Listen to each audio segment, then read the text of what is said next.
This is the Variety Kid, and there is some rumors that devices as recent as the ones with the A9 chip, which include the iPhone 6s and 6s Plus, iPhone SE, iPad Pro, both of the iPad Pro originals, and the 2017 budget iPad, which actually the 2017 budget iPad was actually released in 2017, won't be getting the iOS 13 software update. Now, I mean, that is a huge bummer, actually. Because, actually, if you know, I own the iPhone 6s, and that's actually what I'm recording with. But however, today I'm going to talk about what I would do, and maybe not Apple should do this exactly. I mean, I don't know, because I'm not going to get angry if they just do it slightly different. That would be ridiculous. But however, I don't know. I mean, I'm going to talk about what I would do and what Apple should do or should do similar to. In this video for the devices of iOS 12 and 13. iOS 12.2, I was going to do at the end of 2018, but that didn't happen. I would do at the end of iOS 12.2, and I would release an iOS 12.3. I would end the life of the iPhone 5s and iPad Mini 2. At the end of iOS, the iPhone 5s had a 1.3 gigahertz clock speed, while the iPad Mini 2 had a 1.4 gigahertz clock speed. And then iOS 12, and then for the end of iOS 12 as a whole, I would and both of those devices had an A7 chip. At the end of iOS 12 as a whole, I would end the iPad Mini 3, iPad Air, which have an A7 processor, with both 1.4 gigahertz. And actually, I mean, I do know that the iPad Mini 3 is basically the same as the iPad Mini 2, outside of the Touch ID and Apple Pay. But however, I would support the iPad Mini 3 longer since it's newer. And for example, even though the iPhone 5C and 5 have the exact same processing powers and other specs outside of the 5C having a bigger battery and some other stuff, and not having the 64 gigabyte model like the iPhone 5, I actually would have given the iPhone 5C at least part of iOS 10, not all of iOS 10. It still wouldn't be supported anywhere near as long as the iPhone 5S, but yeah, since the device is newer, I would have supported it longer, even if it has the same exact processor specs. I would end the A8 devices. I would end are the iPod Touch 6th generation, which has a 1.1 gigahertz clock speed, and the iPhone 6 and 6 Plus, which have a 1.4 gigahertz clock speed. And those would end at the end of iOS 12 as a whole. Then, for the middle of iOS 13, I would end the iPad Mini 4, which has a 1.5 gigahertz clock speed, the iPad Air 2, which has a 1.5 gigahertz clock speed, and both of those, I mean, the iPad Mini 4 has an A8, while the iPad Air 2 has an A8X, and actually the iPad Air 2 has a triple core, while the iPad Mini 2, or the iPad Mini 4, just has a dual core. And then I would end the iPhone SE and 6S and 6S Plus, also in the middle of iOS 13. I don't know when. I mean, I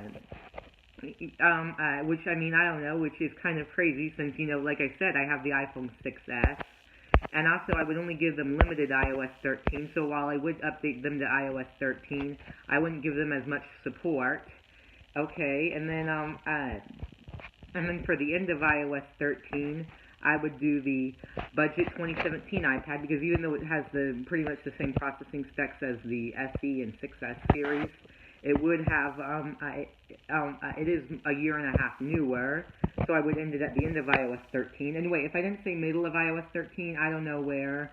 I would probably do it, I don't know, possibly at the end of 2019, or maybe at the end of 13.1, 13.2, or whatever.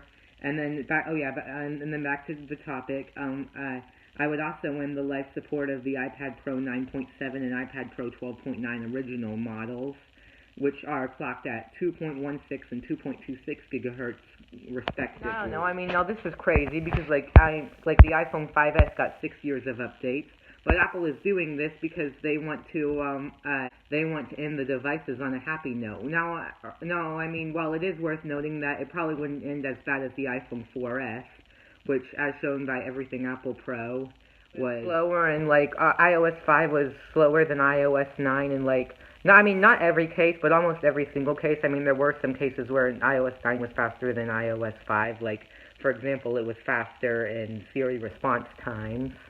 But I mean, then again, not everyone would use Siri since like Siri doesn't give you the full web page. It just gives you a list of web pages, and it might like for websites. So I don't know. I mean, while that would be while a faster Siri could be helpful, it is worth noting that we usually use the internet.